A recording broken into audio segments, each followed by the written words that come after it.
Now, some of you may wonder, what is the true spirit of Antichrist? Turn to 1 John chapter 2, verse 18. Little children, it is the last time, and as ye have heard that Antichrist shall come, even now are there many Antichrists, whereby we know that it is the last time. They went out from us, but they were not of us. For if they had been of us, they would no doubt have continued with us, but they went out that they might be made manifest that they were not all of us.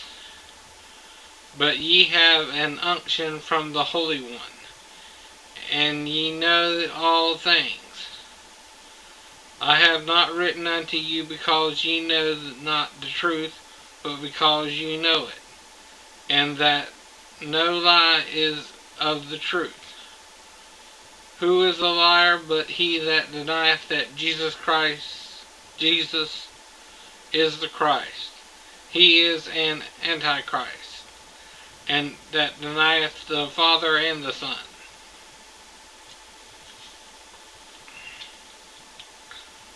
Whosoever denieth the Son, the same hath not the Father. But he that acknowledgeth the Son has the Father also. Now go to 1 John chapter 4, verse 1. Beloved, believe not every spirit, but try the spirits whether they are of God, because many false prophets are gone out into the world. Hereby know ye the Spirit of God. Every spirit that confesses that Jesus Christ is come in the flesh is of God. And every spirit that confesseth not that Jesus Christ is come in the flesh is not of God. And this is that spirit of Antichrist, whereof ye have heard that it should come, and even now already is it in the world. You are of God, little children, and have overcome them, because greater is he that is in you than he that is in the world. Now, Antichrist is the spirit that denies the very existence of Jesus Christ.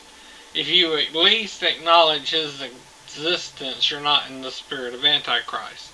Even if you're a Jew or a Muslim or whatever, if you acknowledge Jesus Christ's existence, you're not an Antichrist. If you're a Buddhist or whatever, but you acknowledge the existence of Jesus Christ, you're not an Antichrist. Now, some of you may wonder, if 1 John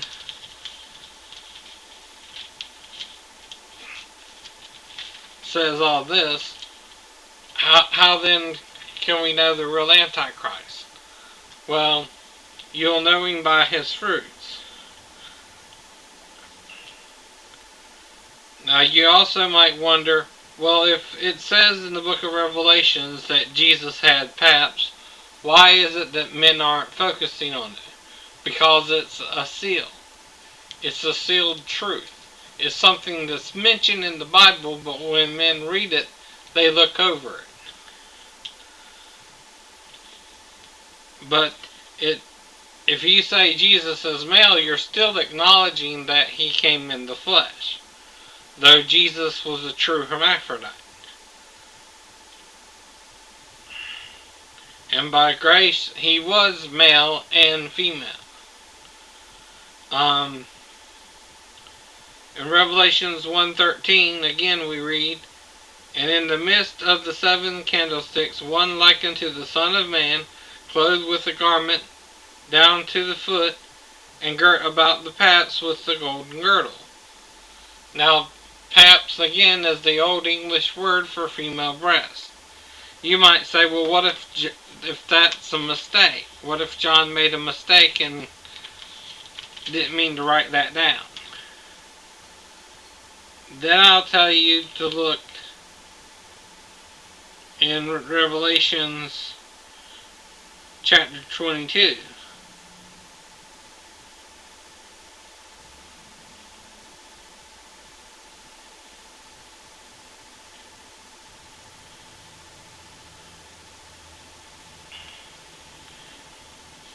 And the Spirit and the bride say, Come. Verse 17. And let him that heareth say, Come. And let him that is athirst come. And whosoever will, let him come and take freely of the water of life. For I testify unto every man that heareth the words of the prophecy of this book, if any man shall add unto these things, God shall add unto him the plagues that are written in this book. And if any man shall take away from the words of the book of this prophecy, God shall take away his part out of the book of life, and out of the holy city, and from the things which are written in this book. Now Jesus, alright, is shown here to be a true hermaphrodite. He was male and female in one body. Now there's nothing wrong with that. That's a physical form you can be born into. In fact, there are true hermaphrodites even born today. But at the same time, Jesus was male and female in one body, so he's still male. You can still refer to him as male and get away with it. But he was also female. This is the hidden wisdom which none of the princes of this world knew. For had they known it, they would not have crucified the Lord of glory. It means they didn't know that Jesus was going to be a true hermaphrodite. It wasn't known until he was manifested in the flesh. And even then, it took some people by surprise. The disciples ran because of this fact. That's part of why they ran from him and scattered from him. They may have knew it because Jesus wore a girdle around his chest. Remember, a girdle is a belt. Now the 7 angels with the 7 last plagues had on a girdle girt here to conceal their female breasts. That means all they that dwell in heaven have female breasts, as well as Jesus. So I'm trying to help you not to blaspheme his name and his tabernacle. Though the Antichrist would have you to blaspheme Jesus and act like he never even came into the flesh. That's the whole point.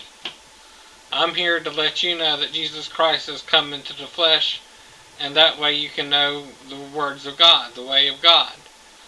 And to help you to better understand that we're all human here, we're all making mistakes. But God can show you the truth if you let him.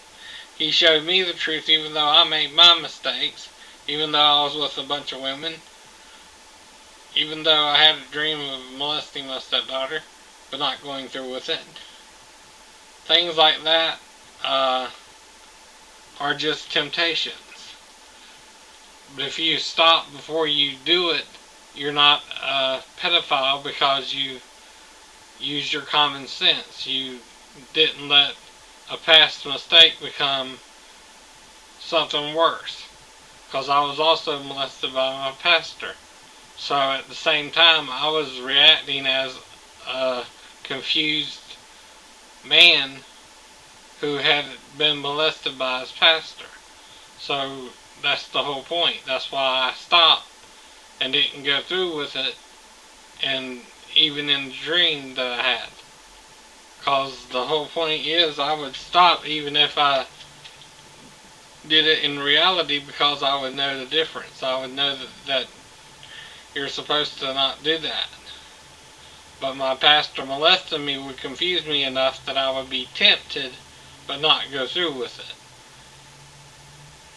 I would be confused by it. And that's the whole point. If I was molested, then I wasn't acting in my right mind. I was acting not as a pedophile, but as a confused man who had only been with women. And that's the whole point.